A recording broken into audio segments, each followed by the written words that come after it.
রায় হয়েছে, কিন্তু বিচার হলো কি? রায় হওয়া মানেই কিন্তু বিচার হওয়া নয়, এটা ক্রমশ স্পষ্ট হয়ে যাচ্ছে। মুখ্যমন্ত্রী বলছেন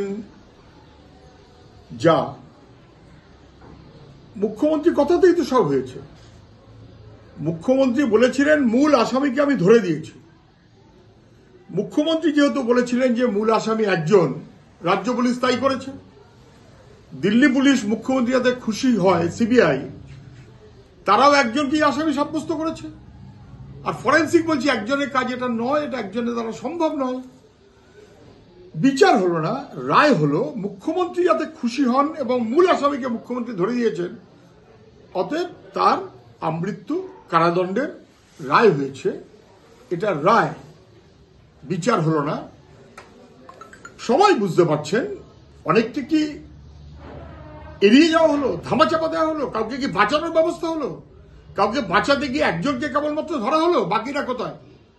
সেটা না হওয়া পর্যন্ত বিচার হবে না। বলেছিলেন যে মূল আসামিকে আমি ধরে দিয়েছি, তখনই এটা বোঝা গেছিল যে তদন্ত কি হবে তা মুখ্যমন্ত্রী স্পষ্ট করে দিয়েছেন। রাজ্য পুলিশ সেই পথে চলেছে, আর দিল্লিওয়ালারা সেই পথেই চলবে। মুখ্যমন্ত্রী বিব্রত হোক, এইভাবে সিবিআই চলবে না। এটা তো পরপর পরপর ঘটনা দেখা যাচ্ছে, একের পর এক জামিন দেখলে বোঝা যাচ্ছে।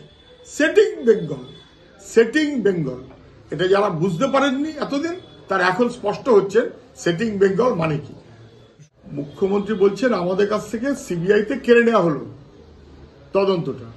তো মুখ্যমন্ত্রী বলেছিলেন না যে 7 দিন তারপরে আমি সিবিআইকে দিয়ে দেবো? তাহলে কেড়ে নেওয়ার প্রশ্ন আসলো কোথা থেকে?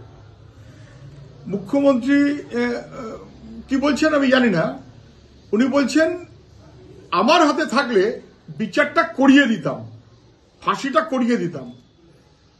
উনি বিচার ব্যবস্থা কি করবে তার বন্দোবস্ত করে দিতেন। 100% সংবিধান বিরোধী মনোভাব।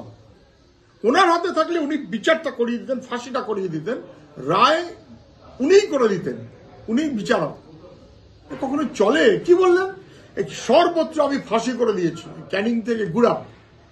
মাননীয় মুখ্যমন্ত্রী কামদুনি নামটা মনে পড়ছে?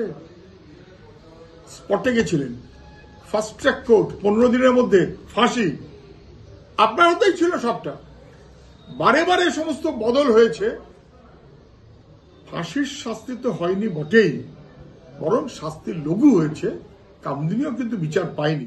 মন্ডল, ওই যে টালা থানার ওসি, যদিও সে আবার কি, তার মাথায় তো পুলিশ কমিশনার, তার মাথায় তো পুলিশ মন্ত্রী। তথ্য প্রমাণ লোপাটের জন্য যে ব্যবস্থা হয়েছিল তাতে স্বাস্থ্য দপ্তরের এই মাতব্বর যারা এবং পুলিশ মন্ত্রকের যারা মাতব্বর, তারা ওখানে গিয়ে তার সমস্ত বন্দোবস্ত করেছেন, না বুঝবার তো কোনো কারণ নেই। কিন্তু আজকের এই রায়ের পর সরকার যেটা চাইছিল তাদের বিরুদ্ধে ওঠা অভিযোগগুলোকে ধামাচাপা দিতে, তার ব্যবস্থাটাই প্রায় স্পষ্ট হলো। রাজ্যের সরকার যা চাইছিল, রাজ্য পুলিশ যে কাজটা করতে গিয়ে কার্যত লোপাট করে দিল। এই লোপাটের তদন্তের, লোপাটের বাস্তবতাকে সঙ্গে নিয়েই এমন তদন্ত হলো সিবিআই এর, যেটাতে মুখ্যমন্ত্রী অত্যন্ত খুশি হলেন এবং তার উদ্বেগ বোধহয় খানিকটা কমল। প্রাথমিকভাবে মূল কথাটাই ছিল যে তথ্য প্রমাণ লোপাট, এটাই সবচাইতে বড় দুর্ঘটনা, যাতে তদন্তটা বাধাপ্রাপ্ত হয়। এমনকি সেমিনার রুমের পাশে ঘর পর্যন্ত ভেঙে দেওয়া হলো তথ্য প্রমাণ লোপাটের জন্য। তড়িঘড়ি বডি পুড়িয়ে দেওয়া হলো, যাতে আরেকবার তদন্তের বা পোস্টমর্টমের সুযোগ না থাকে। ফলে ধামাচাপা দেওয়া এবং তদন্তকে লোপাট করে দেওয়ার সমস্ত ব্যবস্থার দায়িত্ব রাজ্য প্রশাসনের। প্রিন্সিপাল মুখ্যমন্ত্রীর ঘনিষ্ঠ ক্যালকাটা পুলিশ কমিশনার হঠাৎ গিয়ে হাজির হয়ে গেলেন, না বুঝবার কি আছে? অযথা তেমন লোক যাদের ওখানে থাকার কথা না, তার অগুস্থলে ভিড় করে ঘুরে বেড়ালেন ক্রাইম সিনে। কেন? ফলে মুখ্যমন্ত্রীর স্বাস্থ্যমন্ত্রী, তার বাহিনী, এবং মুখ্যমন্ত্রীর পুলিশ মন্ত্রী, তার বাহিনী, দুয়ে মিলিয়ে তথ্য প্রমাণ লোপাটের ব্যবস্থা যে করেছে, এটা বারে বারে স্পষ্ট হয়েছে। সিবিআইও প্রথম থেকে বলেছে। শেষমেশ চার্জশিট ঠিকঠাক কি হলো? কথাগুলো গেল কোথায়?